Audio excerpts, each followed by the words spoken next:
I know what you're thinking. Why would this knobhead play a zombie game without killing a single zombie? Well, that's because murder is wrong. Z lives matter, and just because this hungry boy is trying to disembowel you, doesn't mean you should be able to remove his face like your Ed Gein. Let's meet our three heroes who will be assisted by the trader and warlord boons. A group of former pacifists hell-bent on bringing peace and prosperity to the apocalypse through their non-violent means. There's Lucy, the hibachi cook, Ramon, the auto dealer who also loves ultimate frisbee, and finally Bree, a compulsive gardener who collects rifles who lived by the sword. So the big question is, can our pacifistic heroes conquer the impossible and complete State of Decay's 2's toughest difficulty without killing a single soul? Starting off in the serene Providence Ridge, our heroes set off. Anime t-shirts well worn, virginities well and truly intact. There's usually a blood feral that spawns right next to the starter base, and as I've got no way of dealing with those drug-riddled pricks, it looks like I'm back to creeping in the bushes like that teacher that got banned from the overseas trip. Then as I enter my future home, I realise I'm gonna have to set some rules here, as my two colleagues didn't get the non-violent memo. No! Do not harm this fine being. He's a specimen.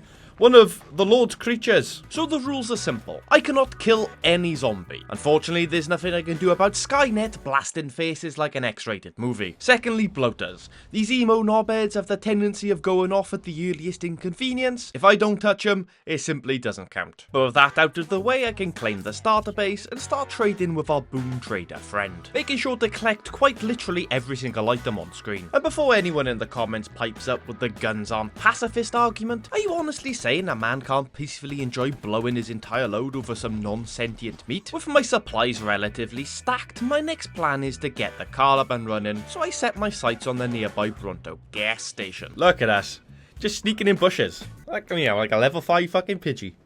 After patiently waiting for a horde to wander past, I can loot the gas station collecting that juicy dinosaur gunk, as well as a bundle of jerry cans in the little shop. What can I say? I guess health and safety just isn't the same as it is in Britain. And I'm able to top up the tank without attracting any attention, and once everything has been dropped off at the supply locker, I turn my attention to collecting building materials to upgrade my built-in infirmary to level 2. On the way, I drive past our first crackhead, which is terribly positioned. I'm sure he won't cause any problems.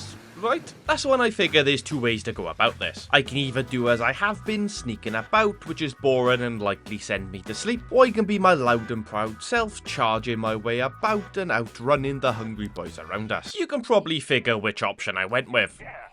But let me know how you would have tackled the challenge in the comment section. While trying to escape, we come across our first issue, a zombie latching onto our vehicle. So we have to stop and lead him away before I can escape. Luckily there was nothing else to cause us problems. I then pull over nearby to collect meds and food, while also hoping to turn one of these buildings into an outpost. But typically that doesn't go to plan, as zombies are attracted by my engine noise. But at least I'm able to fast search this abandoned car and get our first heavy weapon. Ooh, a big old shovel, that is handy. Got a heavy weapon. I head around the back of the medical centre and grab ourselves a medical rucksack, as well as clearing all the rooms. Now we just need to lead away the undead. Hey, fresh meat, right here. When that doesn't seem to work, I head into the Tartan Mart to make some noise, but the sleeping Zeds aren't arsed about me stealing all of their wares. So I burst through the back door and head back to the medical centre, but the sleeping undead mean I can't quickly claim the outpost. And with the hordes getting larger by the second, I climb the Tartan Mart, throw myself off the other side, and ignoring the sprained ankle, make our escape back to base. We'll pop back in a second. And with the boon trader still floating about, I can sell him the shite I won't be using. Giving Lucy a rest, we swap to Ramon, and he chooses to head back where Lucy just was, but this time on foot, hoping the lack of engine noise leads to less problems. And at first it looks like the hordes have wandered off. That is until I try to claim the medical centre and realise they were all just trying to scrounge some opioids. Ooh, I say okay.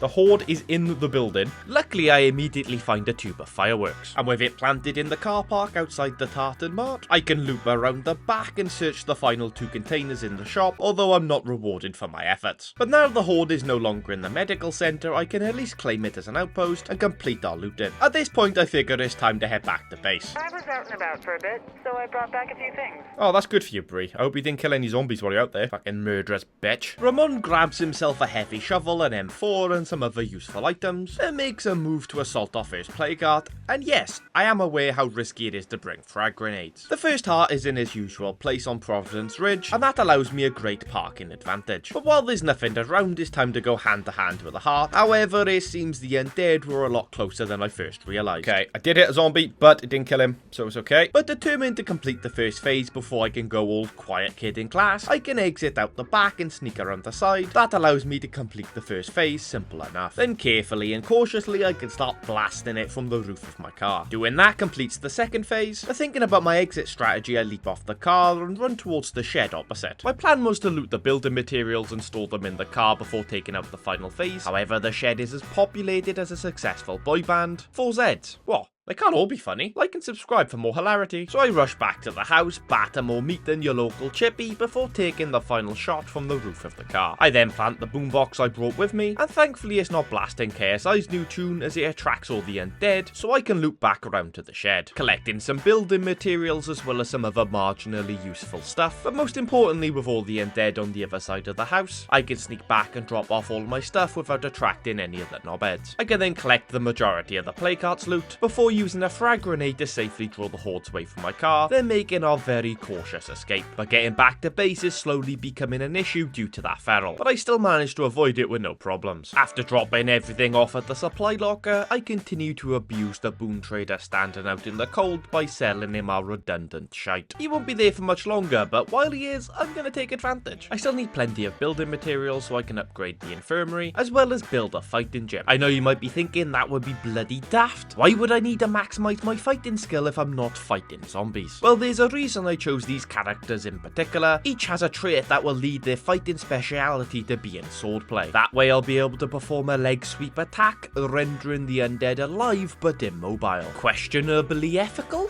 Perhaps, but still not murder. Luckily, this is always a good spot for early game loot. I gather building materials from this shed, fuel supplies outside it, then more building materials from the empty carport down the dirt track. I even found a toolkit to fix up the car. That trip gave me enough materials to upgrade the infirmary, but I'm 5 short in building the fighting gym. Luckily, there's still another place I'm yet to scavenge from, but seeing as that's a bit too close to the feral, I don't want my loud engine noise to attract it and cause an inevitable death, so I make my way there on foot, which works just fine, but I'm back to sneaking about like a naughty stepdad. Luckily there were no Zeds inside the weathered red warehouse, but I do find 2 sacks of materials, but unfortunately without a car I'm only going to be able to transport one of them for now. Gratefully my escape doesn't attract the local crackhead, and I can get back to base unscathed. I now have enough building materials to start construction, but sadly not enough labour, as young people these days are too bastard lazy for their own bloody good. What do you mean I can't complete a 2-man job with only 1 person? What a bloody liberty. After I avoid a merging double horde on the road, Ramon's next objective is to claim the military checkpoint down the road for those passive ammo supplies. This turns out to be harder than you'd expect due to the amount of armoured zombies. So instead I set my sights on the cell tower a little down the road, hoping that would draw the undead away from the checkpoint. I get scraps of circuitry from the substation as well as an additional toolkit, before getting high as fuck. Physically speaking, of course, the only high I need is the good lord himself, praising my pacifistic ways. After finding nothing useful at the top of the cell tower, I turn my sights back to the checkpoint, but with this amount of the undead that's gonna be tricky, so first I lead them into the substation, which goes well. Oh god damn it.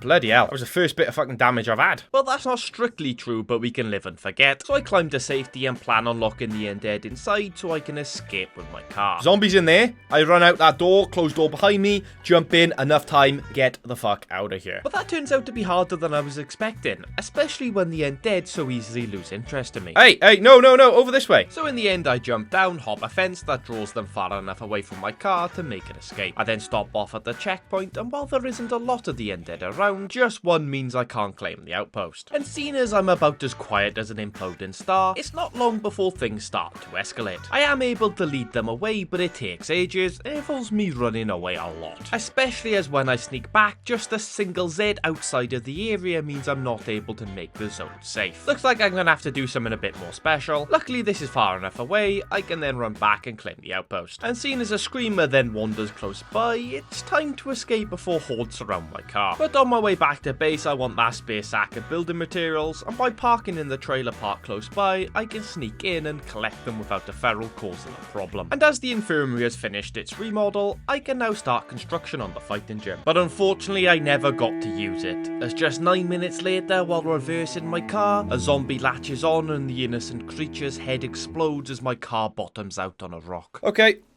we're done. With that, it's unfortunately time for a reset, so I send Lucy, Ramon and Bree into the legacy pool and start again. But the strategy remains the same, so much of this attempt remains very similar. But if you would like to watch the full session in its fullest, I'll leave a link to my brand new VOD channel in the description, where you'll be able to find my attempts and future challenge runs in their fullest. I'm also now multi-streaming on both this YouTube channel and Twitch every Sunday, Monday and Wednesday. If you'd like to check out my Twitch, I'll also leave that linked in the description. Sadly, attempt 2 was also about to be cut short as I tried to claim the medical outpost and tried to awake a sleeping zombie. Oh, for fuck's sake. Oh, I was trying to wake the fucker up. Look at it. There's no waking it up now, is there? So just like that, we're on to attempt 3. And there really isn't much to learn from the first 2 attempts. Be a bit more careful with vehicles and try not to curb stomp any innocent creatures. On this attempt, the boon trader turns out to be a psychopath. You murderous bitch! You can't be shooting zombies. You've removed an arm. And a face! You son of a bitch, Donna! If I didn't need you for, like, capitalism, I would be walking out that door right now. Then on the way to collect fuel to get the car up and running, I get a bit snappy with a member of Stream Chat. Zombies have no rights. Barry, that is disgusting to come out of your mouth, son. Let me tell you now. Absolutely zombies have rights. If I were to dig up your nan, then you'd be livid. Your dead nan has rights. So therefore, zombies have rights. Boom. You've been lawyered. I can then get the car up and running, but while driving it back to base, the engine noise attracts a feral. And that turns out to be terrible news for Donna. See? Donna! That's what you deserve, love. They do say karma is a bitch. Believe it or not, she does actually manage to win the fight, even with the accuracy of a Rupert Murdoch-owned media company. Eventually, the murderous bitch gets the kill. Well, Donna. You will suffer the consequences for your actions in, like, the afterlife, which shouldn't be long. I'm pretty sure she's got blood plague. Don't face the other way when I'm talking to you, Donna. It's very rude. After spending the next 10 minutes collecting more supplies, I turned my attention back to the play cards. But sadly, this run was also not meant to be. You stupid woman! What the hell are you doing? You just murdered that poor man! Not gonna lie to you, that loss hurt. So far, 3 innocent lives have been lost on the quest, but I still have faith that this is possible. For one last time, let's jump into Providence Ridge with Lucy, Ramon and Bree. Virginity's still very much intact. As you'd expect, the early game goes much the same way. We claim base, trade with the boon trader, but this time I decide to call in the Impaler because I'm lazy. I collect building materials, upgrade the infirmary, and even manage to take down a play cart without caving in the skull of a hungry lad. I claim the same urgent care as an outpost and start construction of a fighting gym, and even managed to claim the military checkpoint as our second outpost. And it was just as painful as the previous attempt. I even start the construction of a workshop so I can start making firecrackers from scraps to lure away the undead. Now with everything caught up, it's time to head south into Prescott on the search for more play carts. And as usual, my first stop will be the cell tower south of the river. Although as we climb, we hear the unmistakable groans of a juggernaut. Not great, as the last thing I want is for my spiky muscle car to become a big boy's plaything. From the top of the tower, I spot 5 play carts, and when I tell you I'm about to take down 4 in a row without swapping out, you better bloody believe me. The juggernaut is still being a noisy prick below, but luckily I'm able to dodge, dip, dive and dodge my way out of danger. I pop a stimulant and set my sights on the swine and bovine across the street. But as there's already Zeds in the building, I'm only able to get off 2 hits. Okay, we hit him. He's still alive. Look, he got up. So it's time to move on to one of the others, while fireworks distract the horde. But on my way, I do gain the attention of a screamer that for once is not your mother. I manage to get in 4 hits before the undead catch me, so I slip through the back door and set my sights back on the swine and bovine. And this heart is now completely unprotected, which means I can complete the first phase. But as the barbecue place looks overwhelmed, I shift my attention onto playcart number 3 of Sawyer's Crossing, although this one is a little further out. That playcart is in the tagged up auto shop, and although there are zombies present, there isn't enough to cause too much of a threat. So I can start swinging wildly like I'm in a loveless marriage. Then when one catches me, I dip out. I then dip back in as 2 of us join the loner, and I can complete the first phase. I am gonna have to take down a playcart soon though, because because I've got one stamina left. Then it's back to the swine and bovine, which is once again completely unguarded, allowing me to complete the phase quicker than ever, and while blasting the assault rifle I get the win. But there's no time to hang around for the loot as the gases are still up, so I turn my attention back to the barbecue joint where I complete the phase with 4 sledgehammer swings, but sadly I can't complete the final phase before the magazine runs out. But I know it's gotta be close. After regaining my stamina on the abandoned pickup outside, I head back in, but it's not as close as I first thought. Oh my god, how is that still alive? Oh my god.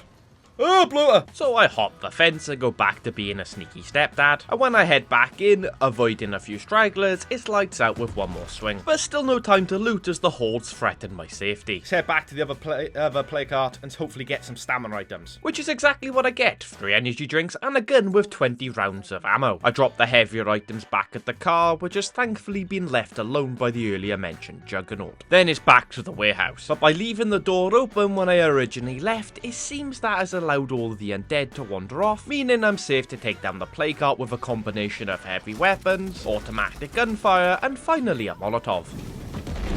And with 3 of the 4 hearts down, I spot a little opening in plague territory. So I abandon my original medical outpost and sprint over to the pharmacy. Luckily there was nothing inside, so I'm able to claim it safely. Obviously I can't set outpost defenses, but at least I've got a spot I can drop off my loot. I even move my car to the outpost safe space as a good central location to store any rucksacks I may collect. I didn't know it at the time, but that was gonna be a terrible mistake. Then it's time to loot the heart across the road. Unfortunately that proves to be a bit tricky as the Zeds have infiltrated the building. So I toss some firecrackers over the fence and hide in the shed next door. Yes, it is a bit daft using firecrackers in lethal zone given the situation, but I'm sure you can understand. And that actually does give me the space needed to sneak back in and collect what we need. But disaster is only around the corner. An infesting horde almost certainly heading for my outpost. I need to move quickly to collect what I need before I move on. And with my pockets stuffed with plague cure and stimulants, it's time to move on. But before we move on, I decide to try and distract the horde so it doesn't infest my outpost. But that doesn't work. Even though the hordes are distracted, that screamer wants nothing to do with me. So sadly, the horde moves into my safe space. But all is not lost.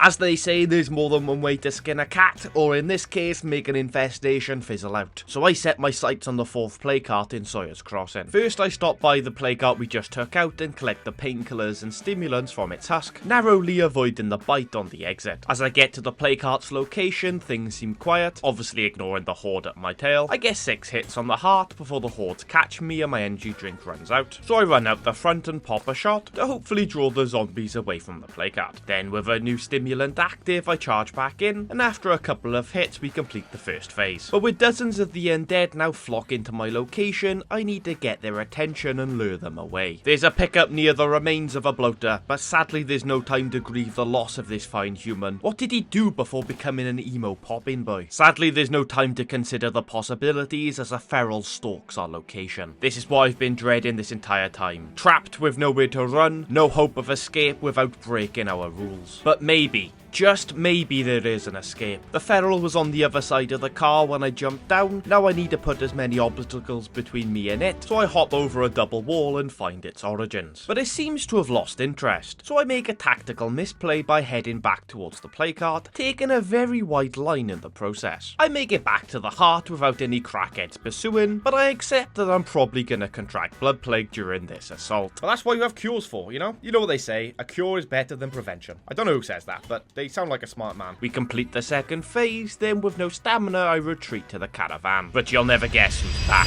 The return of the crackhead. That would have been a very different type of Star Wars movie. When I suspect it's safe as possible, I pop a stim and leg it, narrowly avoiding the beast's first charge. We lost it once, we can lose it again. Oh, you ask? I have no idea. Just don't look at it. I continue to dodge. How do I possibly escape this beast? I head through the closest warehouse, closing the doors behind me as I go. Through the door on the other side and over the wall I go. For the briefest of moments, I think I've done it. I've escaped the feral without reverting to violence. But no, he's back like antibiotic-resistant gonorrhea, and I'm now infected. As always, I was carrying a cure, but that was my last. And for some reason, the feral just doesn't chase me any further. And it's like, okay, cool. I guess even the hardest fuckers got streets they stay away from. Avoiding a juggernaut, I get in my car and manage to escape. But we ain't going anywhere yet, even with Fate creeping in. This got one phase left, come all this way. I got a comment the other day that said something along the lines of, my greed has filled more graves than cancer. And you know what? That person might be right. But not in this case, as we're completely unpunished as I take down the plague cart, collect its loot and escape without a single issue. We're so back, baby. But as is so often the case in Lethal Zone, disaster was only around the corner. On the way back to base, a small gathering blocks the street, and as the undead cling to my car, I'm forced to reverse. As another innocent creature lies motionless under my impaler, the biggest question on my lips: was it actually my fault? Sure, I was reversing, but he walked into me. Controversially, I put the decision to livestream chat, and after taking it to VAR after 10 minutes, it was pretty unanimous. So the run continues. No murder charge being brought upon us this evening.